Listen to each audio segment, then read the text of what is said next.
Good morning, ladies and gentlemen. Good morning, honorable judges. We would like to introduce ourselves.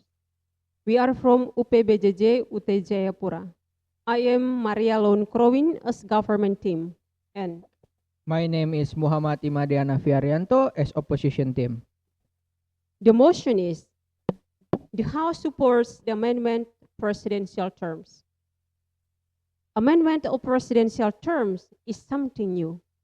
And certainly, many will disagree with various reasons. But the question is, why not to open to something new and want to stay with all situation which is not profitable and makes a country undeveloped? We in our part be fully aware that everything new does not escape from pros and cons of various parties. But we firmly believe and support the amendment of presidential terms.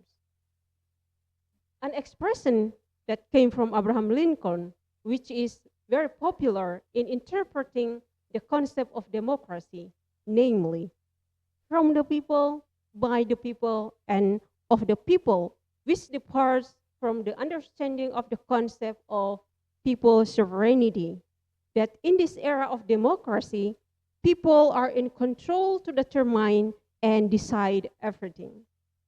This House supports the amendment of presidential terms because it is a reflection of people's will. The amendment of the constitutional came from the public opinion involving wider community, academia, leaders, and all parties in society.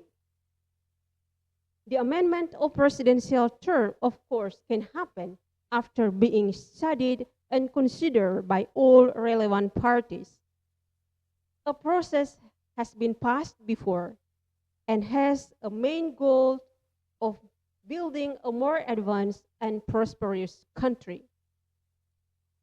The amendment to increase the presidential terms is certainly not impossible. This is because looking back at our history, in reality, the two terms of office of president are apparently not enough to complete strategic programs that have been prepared by the state, such as Program 4, Economic, Social, Education, and Infrastructure Development. The proof is that the former president's two terms have not solved the problem of poverty, food security, transportation, and infrastructure. Likewise, the two terms of presidents of now are predicted to have not finished completing the capital city of Indonesia project, the toll roads of Kalimantan, Sulawesi, and part of Java Island in Papua, and many other programs. We, in our part, we are convinced that with the amendment, the ongoing development of this country does not stop in the middle of the way. Let us make a reflection and ask ourselves as a good citizen, why don't we put our trust or give an opportunity to high qualified leaders to lead this country, to make a better future, to make this country more prosperous? We believe and convinced that the Constitution is not a final thing. It is resultant, and it is possible to have amendment. The Constitution is not a holy Bible that cannot be changed. It means the Constitution always follow the movement or the development of the constitutional system in which the constitution of a state moves together with the state. Thank you. According to Indonesian 1945 Constitution, Article 1, Paragraph 3, it's clear said that Indonesia is a state of law and also a democratic nation. Democracy, it's a system of government of the people, by the people, and for the people.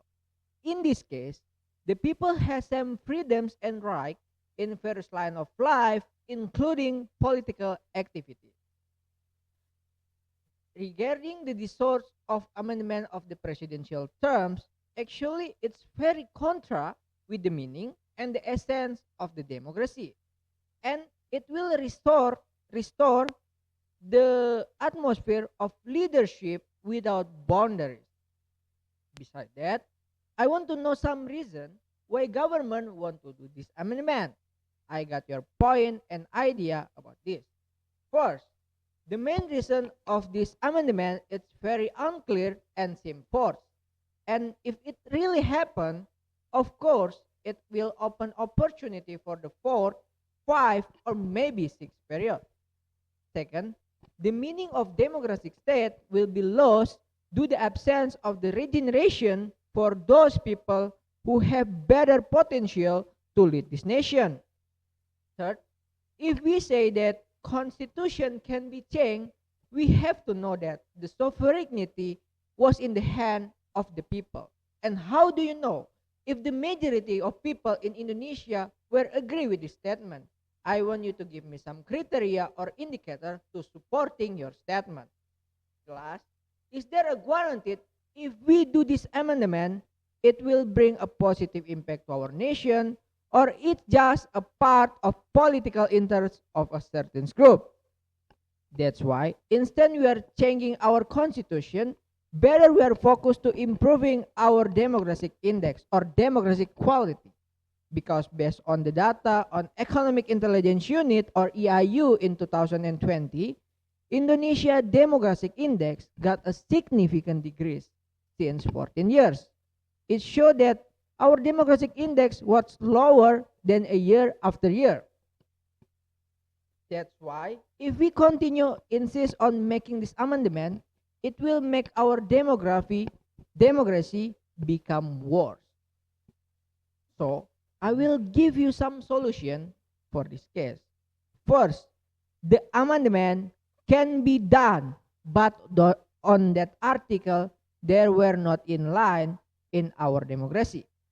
Second, the government should focus more on our internal problems such as economic development and also human resource.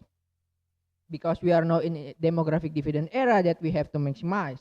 And the last, the form of the state are final and irreversible, changing the shape of the constitution, making us back to the past, and we are not even progress. So we must know that the only thing that cannot be changed from our constitution is the shape of the constitution. Changing the amendment, same like we are making it make more trouble to our country, and it can change the shape of the nation indirectly. And there is still no guarantee about this. So as a good citizen, we have to stick to our nation. Indonesia is a big country. We have many qualified individuals who have better potential and better solution to this nation.